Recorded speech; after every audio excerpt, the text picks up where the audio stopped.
1103, Crossroads number 2294, part 1, take 1.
Do you know where Mum is? She's in the village, somewhere. Thank you, Jane. Oh, how's Amy? Oh, she seems much better. She's gone into Birmingham to do some window shopping. Look, do you know what time she might be back? I know that she and Hugh are expecting Canon Mellish this afternoon. Oh, well, in that case, I won't wait. I was just on my way to Heathbury. I just popped in. I wanted a word about this insurance business. Perhaps you can help me. What about it? Well, Stan said last night that the motel insurance was going to pay. Then you've nothing to worry about, have you? Since when has the motel insurance covered things like guest valuable paintings? Oh, come on, David. I'm not a fool about insurance. I mean, I have run a shop. Look, what's going on? Has Hugh agreed to drop his claim? Not him. Then Mum's going to pay, isn't she? That's something you really should ask your mother about. Oh, you've answered my question. Stan's not going to like this. Stan isn't supposed to know. Excuse me, madam. What? I believe you have an article in your shopping bag which came from the toy counter. A model plane kit. Have you got a sales slip for that article, madam? I'm a security officer in this store. I must ask you to show me the sales slip for that article. I must ask you to accompany me to the manager's office.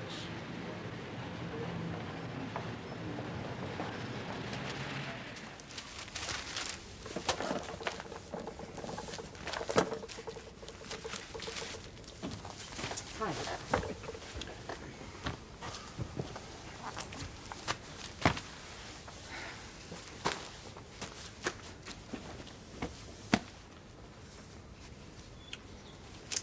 Is he a punctual man? Oh, Freddie? Yeah, I'd say so. Yep. Well, he's cutting it pretty fine. I don't know. 3 minutes to go yet. After that, he'll start to be late. What's the matter? You nervous? No. You? Well, no, school chum, certainly not.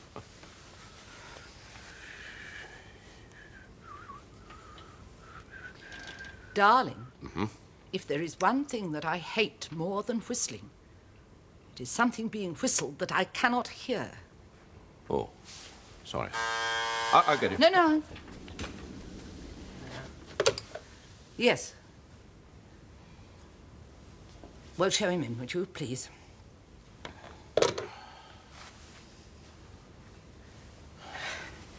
Well, he's here. I tell you, punctual type. How do I look? Oh, beautiful. Marvelous, darling. Absolutely perfect. Would you like one? No, not now.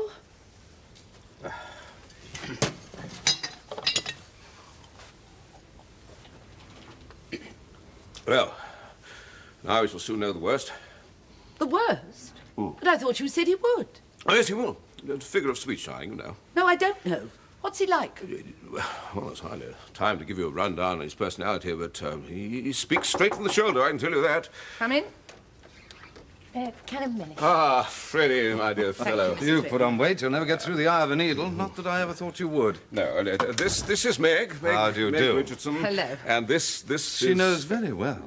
Yes, of course. Won't you sit down, Canon? Thank you. Would you Care for some coffee or... Later. A little whiskey, perhaps, but later. Sure. Darling? No, thanks, darling. I prefer to stand for the moment. Yes, well, the ball is in your court, Freddie.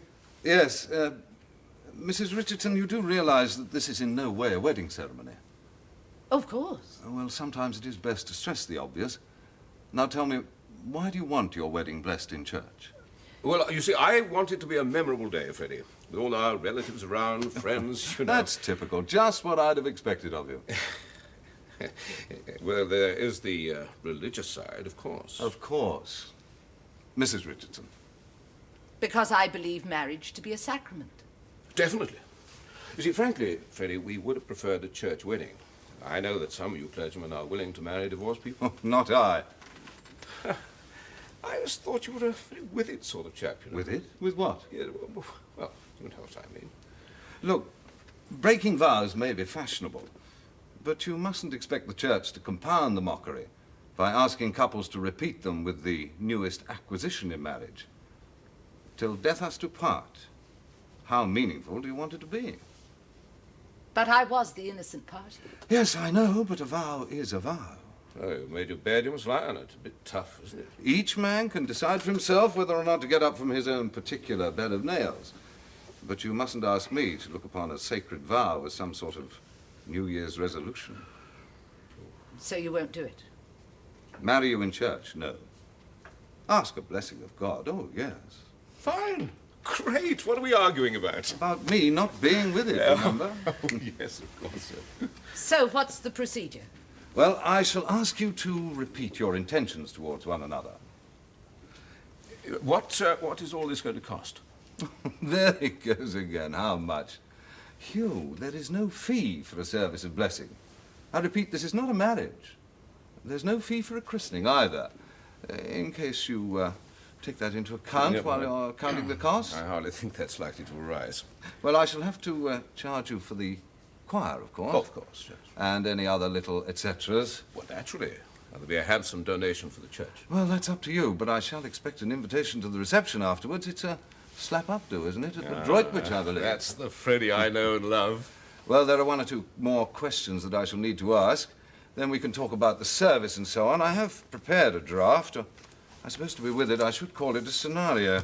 Right, Mrs. Richardson. Oh, call her Meg, for heaven's sake. Or words to that effect. All right, Meg.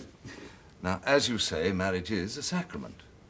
And it's also a very joyful occasion. That's what I want it to be for both of you. Now, if you'll each take a copy of this. Now. You were seen to take these articles and leave the store without paying for them. And when our stores detective here asked you to produce a sales slip, you were unable to do so. I don't remember taking them. But you did. Must have. Don't know what made me. Don't know what got into me. Oh, that's as may be. It's the truth. May I have your name and address now, please? I've already told you, no. But you'll have to give it to the police, so... Why did you have to send for them? There was no need. Shoplifting? A couple of cheap toys. I can pay for them. I want to pay. Then why didn't you? I've said I don't know. I wasn't thinking, I want myself. Let me pay now. Sorry. Why ever not? Company rules. Rules? That's all you live by? It's not my company. I serve it. Can't you have a word with him? I'm sorry, madam. Here. That more than covers what they... You put your money away. Put your money away. It's in police hands now. Will be. Why did you have to send for them? Manager had no option. Of course he did. Can't make any exceptions. The company's very insistent about that. No exceptions. What's going to happen to me? Not for me to say. It's out of our hands. It's up to the magistrates. Court?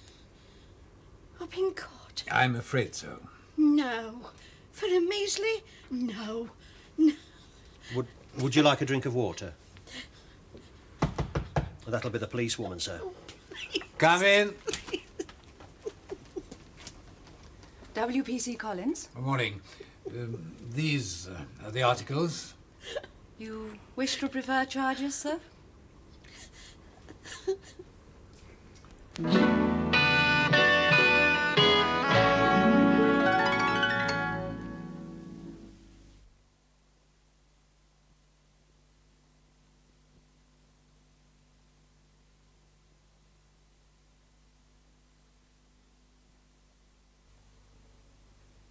Vera, look, it's nearly past. Yes, I know, but you did promise, and I'm supposed to be up and out with the teas this afternoon. You will, right. I mean, you know what Mr. Booth's like if he has his routine upset. Right. Oh, if you come across Carney, remind us he was going to bring those daffodils in, will you?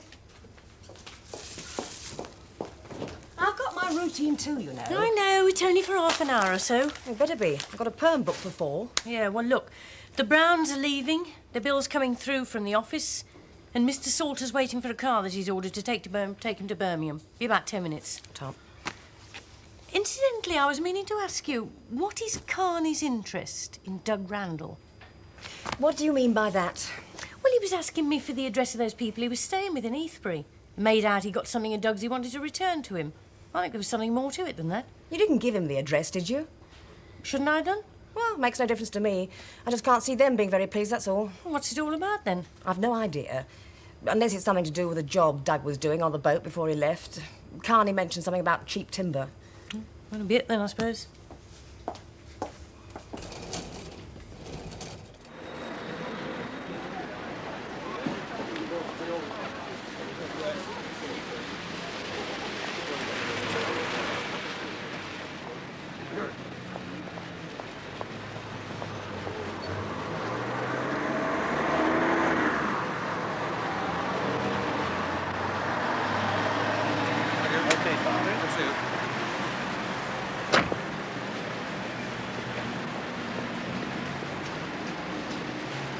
Here's your receipt, Mr. Brown. Safe journey. I hope we see you again sometime.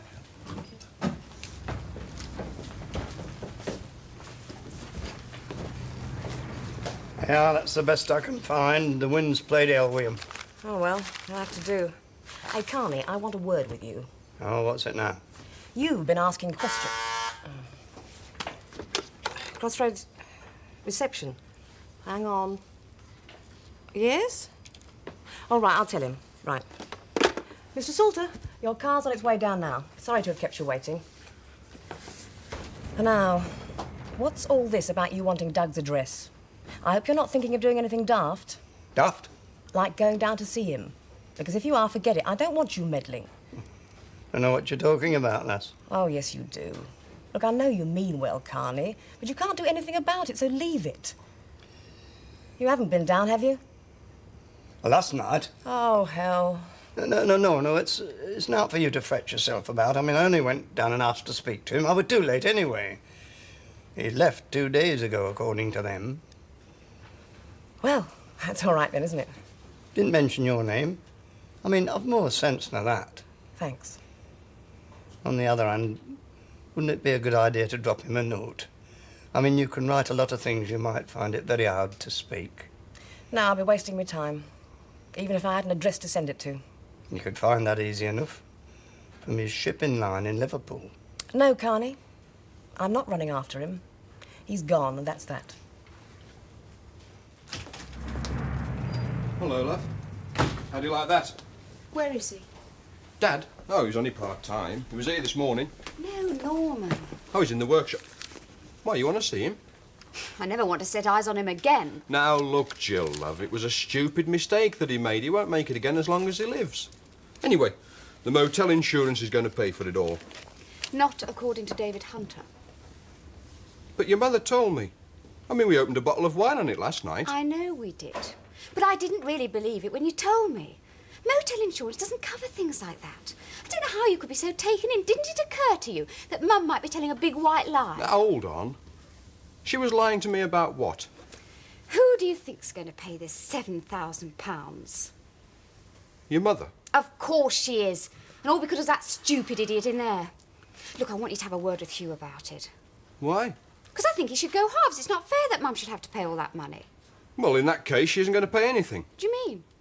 Well, you don't expect I'm going to accept charity, do you? I don't think you've got much choice. Oh, well, don't think I don't appreciate it, which I don't.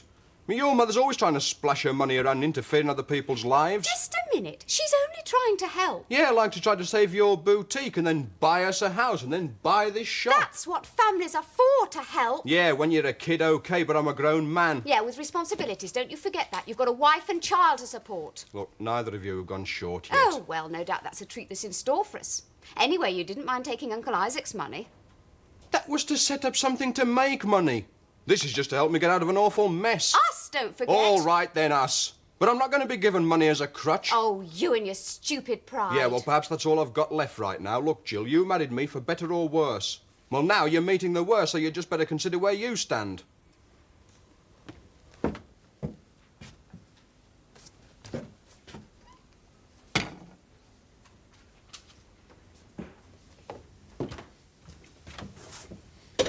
You are home late.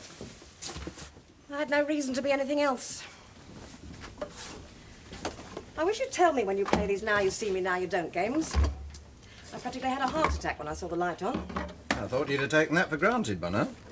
After the other night, I never expected to see you again.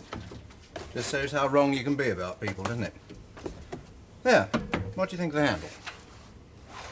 Very nice. It's not quite what I intended, but it'll do for now. They told you, did they? About Carney coming round asking questions. Carney? It was nothing to do with me, you know. I didn't ask him to go looking for you. I don't know what you're talking about, girl. Why did you come back then? I've got this cupboard to finish, haven't I? Look, nobody sent for me. I just came. How long for this time? Well, not very long, I'm afraid. I've got a job, sailing from the pool tomorrow night. But I'm here now.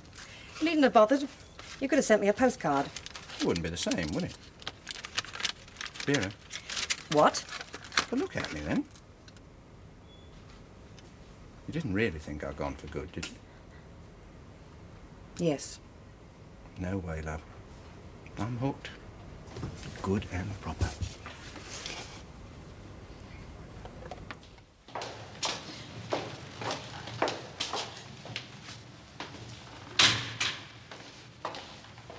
Show me your purse.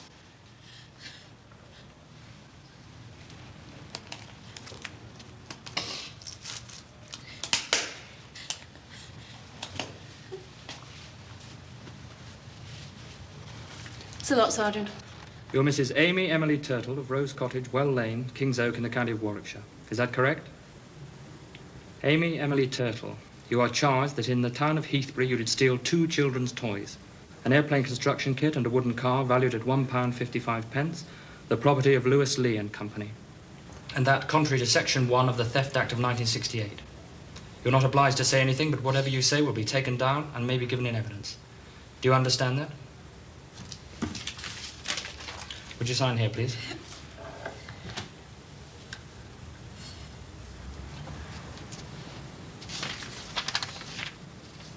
Here's your copy of the legal aid form.